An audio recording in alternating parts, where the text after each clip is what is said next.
আর ওদের মিথ্যে কথায় ভুলবেন না। গোপাল ভাঁড়ের গল্প জানেন তো? আমি ছোট্ট একটা গল্প বলি, এটা গোপাল ভাঁড়ের নয়, এটা ভানু বন্দ্যোপাধ্যায়ের একটা কমিক ছিল। দুটো পরিবার ট্রেনে যাচ্ছে, গল্প করতে করতে একদিকে চেয়ারে ওরা বসে আছে, আর একদিকে চেয়ারে। এবার একদিকের পরিবার তার বউকে বলছে, জানো তো আমি একটা বড় বাঘ মারছি। তো তার পরিবার মহিলা জিজ্ঞেস করছে তার স্ত্রী, কত বড় বাঘ মারছো? বলছে 20 হাত ল্যাজ। তখন বউটা খক করে কেসেছে।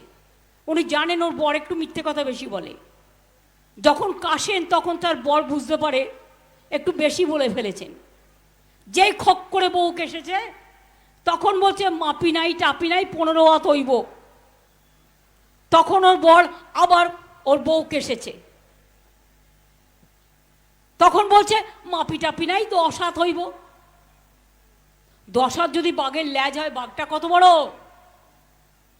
বউ আবার কেসেছে, এবার বলছে 5 হাত তো হইবই। তখন তার বউ বলেছে, তুমি কাশতে কাশতে মইরা যাও, আমি তোমারে আর থামাইতাছি না। অভ্যাস যাবে না। কয়লা যায় না ধুলে,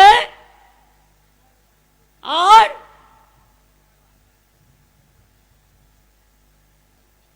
ময়লা যায় না কি হবে? ময়লা যায় না ধুলে,